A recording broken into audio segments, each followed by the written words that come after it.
여러분, 롯데그룹 어쩌면 사드 보복부터 시작된 롯데그룹의 머피의 법칙은 최악으로 치닫지 않을까, 그런 생각을 지울 수가 없습니다. 기본적으로 형제간에 경영권 다툼도 붙은 데다가 시대에 빨리 적응하지 못했어요. 과거에 얽매여 있다가 결국 롯데가 지금 위기를 맞는 것 아니냐, 이런 얘기가 나올 정도입니다. 여러분, 롯데마트가 2차 희망퇴직을 받습니다. 2차. 이게 여러분 올해예요. 올해만 2번 했다는 거예요. 올해만 2번. 대기업이요, 여러분. 기본적으로 대기업의 어떤 브랜드 때문에 웬만하면 희망퇴직 안 합니다. 어떻게 하면 버티려고 해요. 기자들이 기사를 쓸 때도요,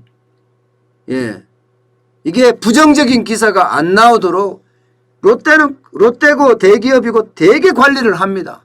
그런데도 이런 부정적인 기사가 나갈 수밖에 없는 상황. 이것은요, 롯데가 지금 얼마나 큰 위기에 처해 있는지 보여주는 현상입니다. 2차 희망퇴직은 1차하고 달리요, 1차는 10년차 이상 직원이었거든요. 이제는 전 직급이고요. 8년차 이상이면 다 합니다. 8년차 이상. 1차 때는 동일 직급별 10년차 이상이었다면 지금은 전 직급에서 8년차 이상이면 다 희망퇴직을 받는다, 이런 얘기예요. 재취업 지원금으로 2천만 원을 주고요, 최대 27개월치 위로금을 준다고 합니다. 심지어 말입니다, 팀장이나 점장, 보직자에게도요, 기본금 3개월치를 추가로 더 지급하면서 희망퇴직을 받는다고 해요. 팀장이나 점장까지도. 여러분, 기업에서 말입니다, 팀장이나 점장이라고 하면 굉장히 우수사원에 해당됩니다. 이 우수사원들이 사실은 팀장이나 점장을 할 수 있는 거잖아요. 그런데 이 팀장이나 점장까지도 대상으로 한다는 것, 희망퇴직 대상으로 한다는 것은 롯데가 지금 얼마나 큰 위기에 처해 있는지를 바로 보여주는 단적인 지표가 아닌가 싶습니다. 실제 롯데마트는 여러분 보세요. 적자가 아직도 많아요. 2분기 손실이에요. 2분기 영업 손실이 260억입니다. 260억. 매출도 4.8% 감소해서 1조 4,740억 원입니다. 1조 4,740억 원이면 굉장히 많이 떨어진 거예요. 영업 적자폭이 390억 원이 축소됐다고 하지만 여전히 260억은 적은 적자가 아니라는 거죠. 게다가 지금 2분기만 이런 것이 아니라 2018년부터 내리 지금 어려움의 연속이거든요. 어려움의 연속이란 말입니다. 그만큼 롯데는 굉장히 지금 큰 위기에 놓여 있지 않은가, 그렇게 해석할 수 있는 부분입니다.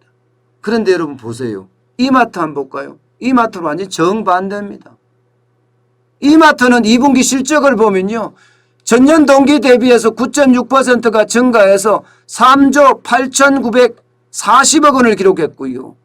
게다가 영업이익도 흑자로 전환했습니다. 58억의 흑자로 전환했어요.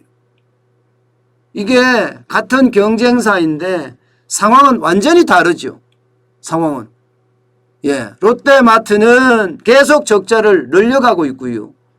반대로 이마트는 적자를 줄여가고 있다는 뜻입니다. 이런 상황이니 롯데가 안 할 수가 없는 거예요. 희망퇴직을. 안 할 수가 없는 거예요. 그나마 말입니다. 그나마 롯데마트가 이게 적자폭을 줄인 거는요, 백화점 부분에서 선방을 해서 그렇습니다. 롯데백화점의 올 2분기 영업이익이 620억으로 플러스예요. 플러스. 예. 플러스예요.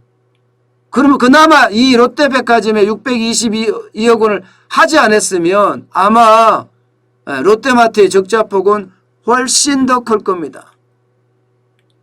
오죽했으면 롯데는요, 지금 제가 최악의 위기라고 자꾸 이야기하는 게 이거 한번 보세요. 2020년 1월 기준으로 점포를 782개입니다. 782개. 이 중에 200개를 폐점한다고 선언을 했던 상태예요. 200개 폐점하니까 자연스럽게 저도 뭐 인력 구조 조정이 일어날 거라고 예상은 하고 있었지만, 예, 생각보다가 더 심각하게 일어나는 게 이게 큰 문제입니다. 지금 뭐 백화점만 폐점하는 게 아니에요. 마트도 50개 이상 폐점을 하고요. 슈퍼는 70개 이상 폐점을 하고요. 롭스도 20개 이상, 백화점은 무려 5개 이상 폐점을 하겠다. 이렇게 선언을 한 상태거든요. 이렇게 집단적으로 그리고 대규모 구조조정을 하는데도 지금 좋아지지 않습니다. 오죽했으면 여러분, 예, 신동빈 롯데그룹 회장이 말입니다. 이마트 월계점에도 가보고요. 여기는 리뉴얼한 곳이거든요. 스타필드 안성에도 가보고요. 조선 팰리스 호텔에도 가보고. 이게 여러분 자존심이 굉장히 상하는 일이에요. 예, 유통업계 1등이라고 이야기했던 롯데가 이제는 이마트를 오히려 방문해서 봐야 될 정도면 롯데의 어떤 회사 성장세가 얼마나 떨어지고 있는지 보여주는 단적인 지표라고 할 수도 있죠. 게다가 이마트는 예, 이베이를 인수를 했습니다.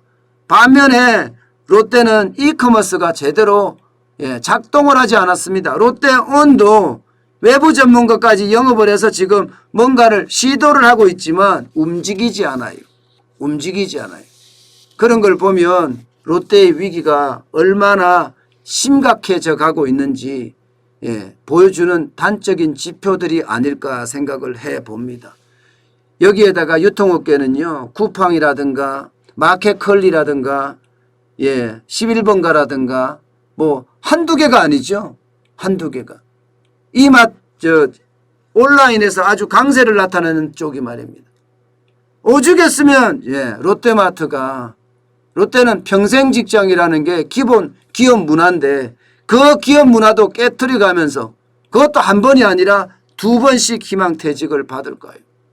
그런 걸 생각하면 여러분, 예, 그만큼 롯데는 상황이 굉장히 어려워지고 있다. 예, 이런 상황입니다. 아마 이대로 계속 가면요, 롯데가 과연 생존할 수 있을까요? 저는 그 생존도 예, 장담 못할 것 같아요. 그 정도로 지금 예, 많이 변하고 있으니까 말입니다. 물론 위드 코로나가 또 한 번의 장점을 줄 수는 있지만 지금처럼 정중동 한다면 이마트의 정용진 부회장처럼 뭔가 개혁적이고 파격적으로 하지 않는다면 제가 생각해서는 롯데가 굉장히 어려운 예, 쪽으로 가지 않을까, 저는 그렇게 생각해 봅니다.